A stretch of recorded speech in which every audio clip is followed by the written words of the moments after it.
ಏನಿಲ್ಲ ಗುರು, ನಾನು ನಿಮಗೇನೋ ಒಂದು ಇ ಪಿ ಎಫ್ ಒ ಎಕ್ಸಾಮ್ ಎಲ್ಲ ಕಟ್ಟಿದ್ದೀರಾ ಅಂತ ಗೊತ್ತು. ಅದರ ಬಗ್ಗೆ ಸ್ವಲ್ಪ ಇನ್ಫಾರ್ಮೇಷನ್ ಕೊಡೋಣ ನಿಮಗೆ. ಆಮೇಲೆ ಯಾವ ಥರ ಸ್ಟಡಿ ಮಾಡಬೇಕು ಅಂತ ಸ್ವಲ್ಪ ಅಟ್ಲೀಸ್ಟ್ ನನಗೆ ಗೊತ್ತಿರೋ ಅಷ್ಟು ನಿಮಗೆ ಹೇಳೋಣ ಅಂತ ಈ ವಿಡಿಯೋ ಮಾಡ್ತಿದ್ದೀನಿ. ನಿಮಗೆ ಗೊತ್ತಿದೆ, ನೀವು ಆಲ್ರೆಡಿ ಅಪ್ಲೈ ಮಾಡಿದ್ದೀರಾ. ಸೊ ನಾನು ನಿಮಗೆ ಕನ್ನಡದಲ್ಲಿ ಹೇಳ್ತೀನಿ ಯಾವ ಥರ ಏನು ಇಲ್ಲ ಅಂತ. ಏನಂದರೆ ಫಸ್ಟು ಈ ನೋಟಿಫಿಕೇಷನ್ ಪ್ರಕಾರ ಕಾಲಾಗಿತ್ತು. ಸೊ ನೀವೆಲ್ಲ ಅಪ್ಲೈ ಮಾಡಿದ್ದೀರ ಆಲ್ರೆಡಿ ಲಾಸ್ಟ್ ಮಂತೇ. ಏನಂದರೆ ಟೋಟಲ್ಲು 156 ವೇಕೆನ್ಸೀಸ್ಗೆ ಕಾಲ್ ಮಾಡಿದರು. ಎನ್ಫೋರ್ಸ್ಮೆಂಟ್ ಆಫೀಸರು ಮತ್ತು accounts officer in employees E P F O, like employees provident fund ಆರ್ಗನೈಸೇಷನಲ್ಲಿ. ಇದು ministry of labour and employment under ಬರುತ್ತೆ.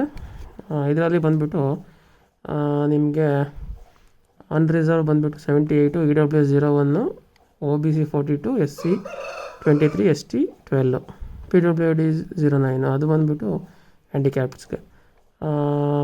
ಇದು ಬೇಸ್ಡ್ ಆನ್ ನೀವು ಆಲ್ರೆಡಿ ಅಪ್ಲೈ ಮಾಡಿದ್ದೀರಾ. ಓಕೆ, ಇದೆಲ್ಲ ಗೊತ್ತು ನಿಮಗೆ.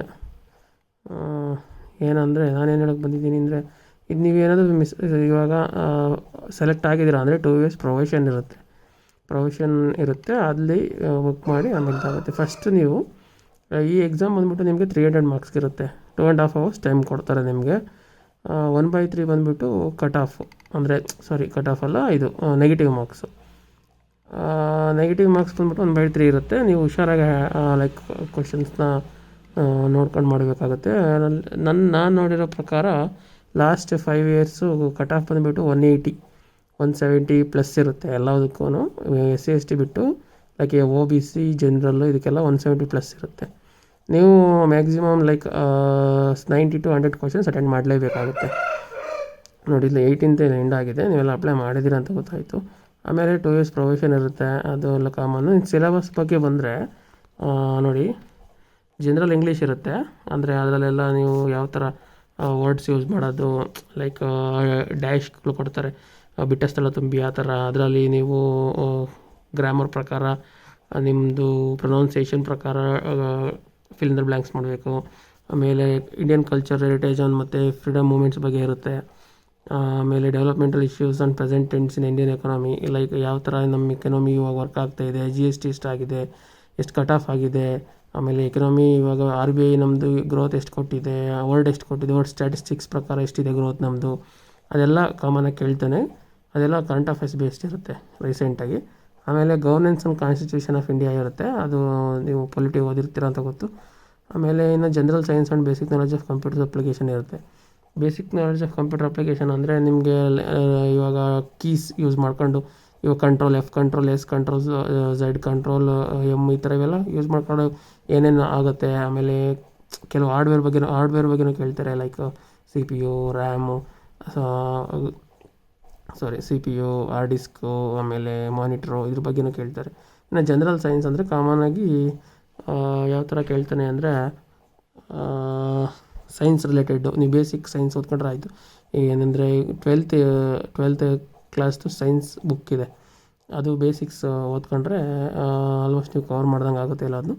ಅದು ಬಿಟ್ಟರೆ elementary mathematics, statistics and general mental ability, ಇದು ರೇರ್ ಕೇಸ್ ಕೇಳೋದವ್ರು. ಆ್ಯಕ್ಚುಲಿ ನಾನು ನೋಡಿರೋ ಪ್ರಕಾರ ಬಿಫೋರ್ ಟ್ರೆಂಡ್ಸ್ ಪ್ರಕಾರ ರೇರ್ ಕೇಸ್ ಇದು. ಇದನ್ನು ಬಿಟ್ಟರೆ ಇನ್ನು ಎಲಿಮೆಂಟ್ರಿ ಮ್ಯಾಥಮೆಟಿಕ್ಸ್ ಇರುತ್ತೆ, ಅದು okay. Industrial relations, labour loss and social security in India. ಈ ರೀಸೆಂಟಾಗಿ ಸೋಷಿಯಲ್ ಸೆಕ್ಯೂರಿಟಿ ಆ್ಯಕ್ಟ್ ಆಯಿತು 2020. ಅದು ಎಲ್ಲದನ್ನು ಮರ್ಜ್ ಮಾಡಿದ್ರು, ಇಂಡಸ್ಟ್ರಿಯಲ್ ರಿಲೇಷನ್ಸ್ ಮತ್ತು ಲೇಬರ್ ಲಾಸ್ನ. ಅದನ್ನು ನೀವು ಓದಲೇಬೇಕಾಗುತ್ತೆ. ನಿಯರ್ಲಿ 20 to 30 ಕ್ವಶನ್ಸ್ ಅದರಲ್ಲೇ ಇರುತ್ತೆ. ಇನ್ನು ಪ್ರಿನ್ಸಿಪಲ್ಸ್ ಆಫ್ ಅಕೌಂಟೆನ್ಸಿ ಇರುತ್ತೆ, ಆಡಿಟಿಂಗು ಮತ್ತು ಇನ್ಶೂರೆನ್ಸ್ ಬಗ್ಗೆ ತಿಳ್ಕೋಬೇಕು ನೀವು. ಏನಂದರೆ ನಾನಿಲ್ಲಿ ನಿಮ್ಗೆ ಏನು ಹೇಳೋಕ್ಕೆ ಬಂದಿದ್ದೀನಿ ಅಂದರೆ, ಇವಾಗ ನಾನು ಹೇಳಿದೆ, ಇವಾಗ ಲೇಬರ್ ಲಾಸು ಮತ್ತು ಇಂಡಸ್ಟ್ರಿಯಲ್ ರಿಲೇಷನ್ಸು, ಸೋಷಿಯಲ್ ಸೆಕ್ಯೂರಿಟಿ, ಇದಕ್ಕೆ ಏನು ಓದಬೇಕು ಅಂದರೆ ಒಂದು ಟೆಲಿಗ್ರಾಮಲ್ಲಿ ನೀವು ಸರ್ಚ್ ಮಾಡ್ಬೋದು, ಒಂದು ನೋಟ್ ಸಿಗುತ್ತೆ. U P S C E P F ಅಂತ ಸರ್ಚ್ ಮಾಡಿದ್ರೆ ನಿಮಗೆ ಲೇಬರ್ ಲಾಸ್ದು ನೋಟ್ ಸಿಗುತ್ತೆ. ನಿಮಿಷ ತೋರಿಸ್ತೀನಿ ನಿಮಗೆ. ಈ ಥರ ನೋಡಿ, ಇದು ಬಂದುಬಿಟ್ಟು ನಿಮಗೆ labour loss notes, social security. Particularly labour loss ಅಂತ ಏನಿಲ್ಲ ಇವಾಗ, ಲೈಕ್ ಸೋಷಿಯಲ್ ಸೆಕ್ಯೂರಿಟಿ ಬಗ್ಗೆ ಈ ಥರ ಮಾಕ್ ಟೆಸ್ಟ್ಗಳಿದ್ದಾವೆ. ಅಂದರೆ ನಾನು ಎಷ್ಟು ಡೌನ್ಲೋಡ್ ಮಾಡಿದ್ದೀನಿ ಅಂತ ತೋರಿಸ್ತೀನಿ ನಿಮಗೆ. ನೋಡಿ, ಲೈಕ್ ನೋಡಿ, ಹತ್ರ ಇಷ್ಟು ಟೆಸ್ಟ್ಗಳು ಡೌನ್ಲೋಡ್ ಸಿಗುತ್ತೆ ನಿಮಗೆ. ಅಲ್ಲಿ U P S C E P F ಅಂತ ಒಂದು ಟೆಲಿಗ್ರಾಮ್ ಆ್ಯಪ್ ಇದೆ, ಅಲ್ಲಿ ಹೋಗಿ ಸರ್ಚ್ ಮಾಡಬೇಕು ನೀವು. ಅಲ್ಲಿ ಸರ್ಚ್ ಮಾಡಿದ್ರೆ ಇಷ್ಟು ಸಿಗುತ್ತೆ.